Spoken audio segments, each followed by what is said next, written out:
পাঁশকুড়া পৌরসভার 10 নম্বর ওয়ার্ডের সুরানানকার জানাদিঘি মাঠে ভোট প্রচারে আসেন ঘাটাল লোকসভা কেন্দ্রের তৃণমূল প্রার্থী দীপক অধিকারী। মঞ্চে দেব উঠতেই শুরু হয় বৃষ্টি। বৃষ্টিতে ভিজে দেব কর্মী সমর্থকদের বার্তা দেন, নির্বাচন আসবে যাবে, আমার জন্য শরীর খারাপ করবেন না, আপনারা কেউ বৃষ্টিতে ভিজবেন না, বাড়িতে চলে যান, আমরা তো রাস্তায় থাকবো, আপনাদের সুস্থ রাখা আমাদের দায়িত্ব। বৃষ্টিতে ভিজতে ভিজতে সভাস্থল ত্যাগ করলেন ঘাটাল লোকসভা কেন্দ্রের তৃণমূল প্রার্থী অভিনেতা দেব অধিকারী।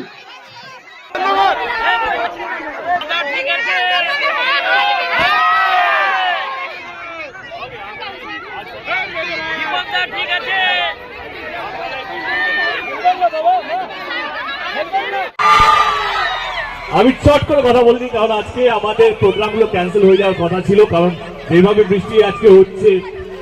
কিন্তু আমার মনে হলো আপনারা দাঁড়িয়ে থাকবেন এবং আপনারা কোথাও ওয়েট করবেন। দেব কথা দিয়েছে আসবে না, তো আমি কথা দিয়ে কথা রাখার চেষ্টা করি। তো আজকে যতই বৃষ্টি হোক না কেন, আমি ভেবেছিলাম আজকে প্রত্যেক কটা ওয়ার্ডের পাশ থেকে যাবো, যেখানে যেখানে আজকে আমি কথা দিই।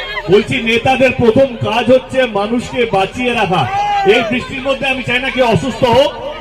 আরে চলো, এটা পরে কি পড়ছে,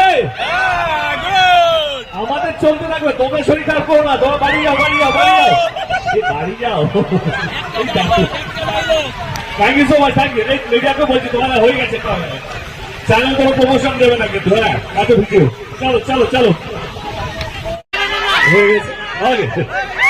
বলছি, বৃষ্টি পড়ছে, আমাদের কাজ হচ্ছে আপনাদেরকে বাঁচিয়ে রাখা। আমি চাই না যে আমার জন্য আপনারা শরীর খারাপ করুন বা আপনার বৃষ্টি বেশি ভিজুন।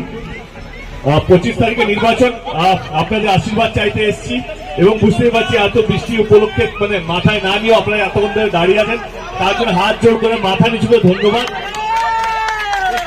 দেখুন, নির্বাচন আসবে যাবে, কিন্তু আমার জন্য শরীর খারাপ করবেন না।